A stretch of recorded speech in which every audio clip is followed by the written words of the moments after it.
Ben, je veux tout d'abord vous remercier pour votre accueil de votre tellement agréable maison, et je voulais souligner ça parce que ça aide tellement à avoir envie de donner le meilleur aux étudiants.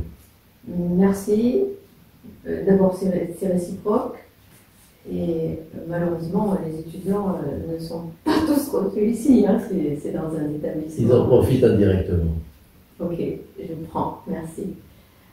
Voilà, aujourd'hui, j'aimerais avoir ton avis sur un sujet, tu le sais d'ailleurs, qui me tient à cœur. C'est toujours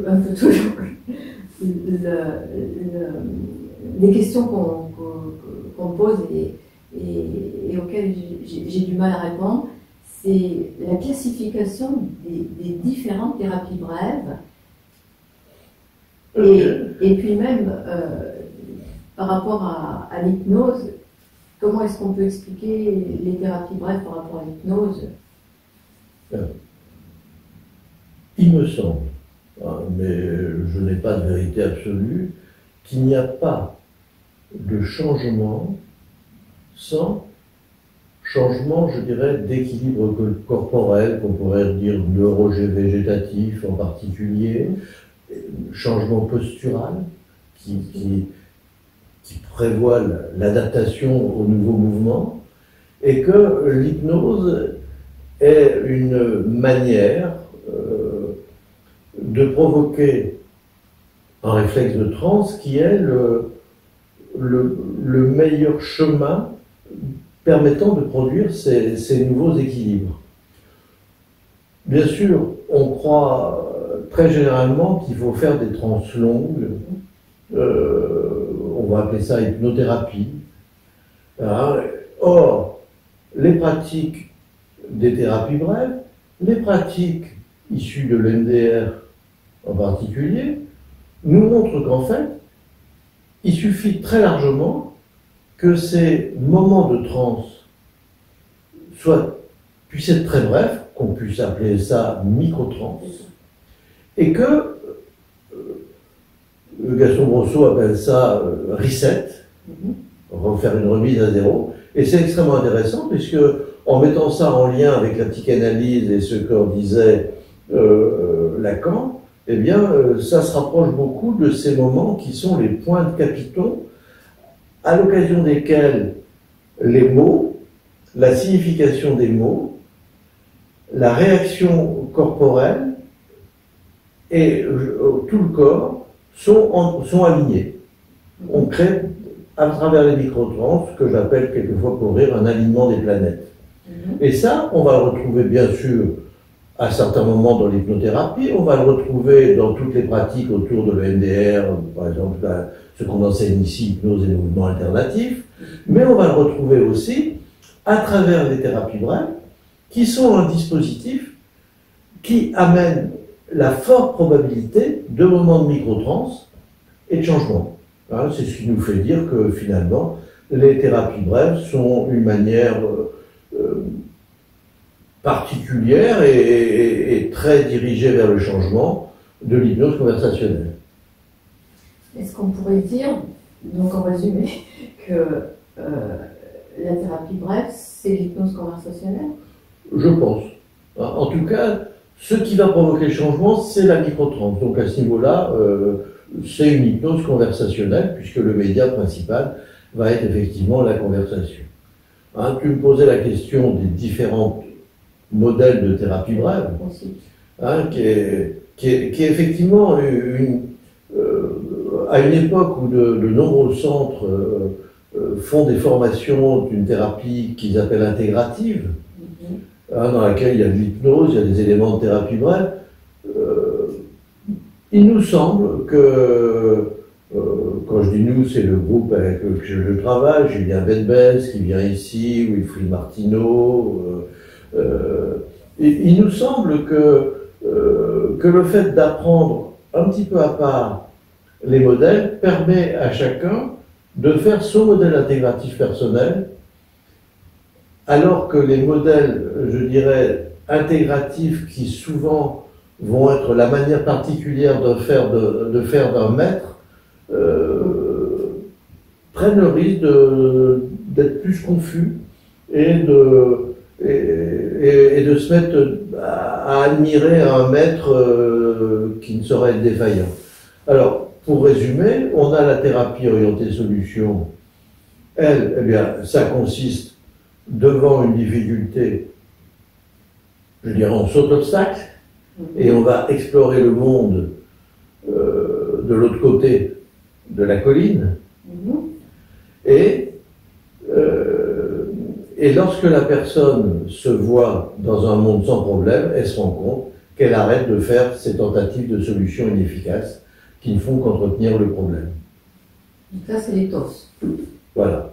Une question plus récente qui m'intéresse dans l'éthos, c'est qu'elles sont un outil particulier qui permet d'interroger une problématique qui, à mon avis, devient centrale dans notre monde actuel, qui est la question du devenir. C'est-à-dire, quelle sorte de personne je souhaite devenir. Alors, bien sûr, c'est interrogé par la thérapie narrative et tout ça, mais à travers les thérapies brèves, quand je n'aurai plus de problème, quelle personne je vais devenir, parce que, en fait, il me semble bien que notre société, actuellement, ne vend plus se devenir par la faillite des religions, par la faillite des idéologies, et que notre travail de thérapeute consiste à aider nos patients à franchir cette étape pour qu'ils sachent vers où aller dans leur vie, non pas pour la décider à leur place, mais pour qu'ils en connaissent les forces, les valeurs, les grands axes. À côté de ça, il y a la thérapie stratégique, qui elle est basée bien sûr sur l'exploration des tentatives de solutions qui bloquent le problème, et ces techniques, ces modes d'approche vont consister à bloquer directement les tentatives de solutions. La thérapie orientée solution n'est qu'une modalité particulière de bloquer les tentatives de solution. C'est pas clair pour moi là.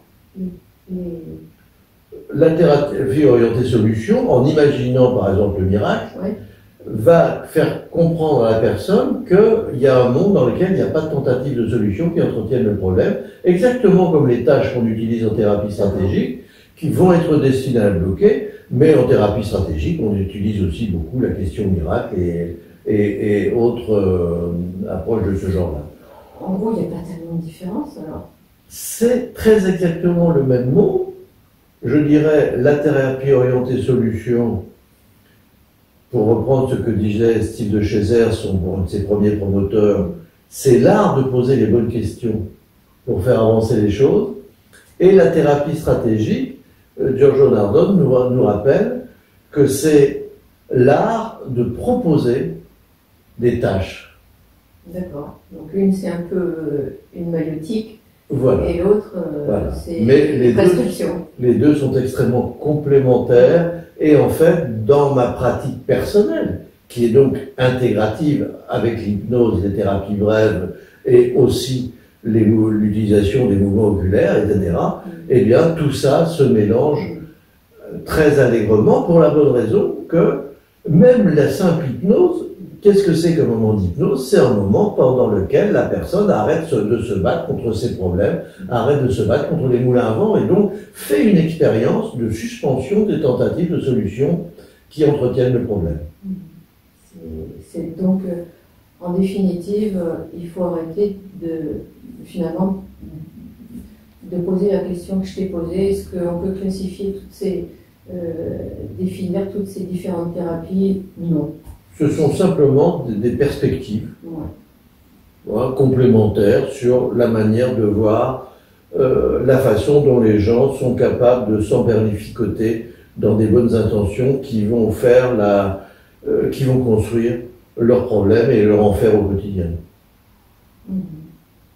Le problème, c'est que c'est vrai que pendant un moment, c'était très, très séparé. Chacun, comme tu le disais, chaque maître voulait parler de sa technique. Et en particulier aussi, quand tu parles des mouvements oculaires, de ces fameux EMDR de Shapiro, que chacun s'est approprié en lui donnant une appellation différente. Et en fait, on l'utilise au quotidien tout le temps. Oui, Tu l'utilises au quotidien. Ah oui, et toi, tu utilises plus, j'ai l'impression aussi, les échelles. Ah ben, j'utilise beaucoup les échelles ça, qui m'ont été apportées notamment dans la TOS, mais qui sont aussi très utilisées dans les TCC. Et les échelles que les gens qui me connaissent savent que je fais de manière assez démonstrative parce que elles sont une manière d'externaliser le problème pour le patient et donc de moins en souffrir, si bien qu'il va moins se dissocier devant son problème. Et d'autre part, elles sont un moyen de rendre concret des choses floues. Oui, tout à fait. Bien sûr. Et c'est un petit théâtre de la thérapie qui apparaît anodin, mais qui en fait, à l'usage, quand on sent bien s'en servir, est extrêmement puissant. Tout à fait. C'était assez clair. Bon. Eh ben, je te remercie pour ces bonnes questions qui vont aider à ce que ça soit clair. J'espère que nos éditeurs seront satisfaits de ces réponses. Merci beaucoup.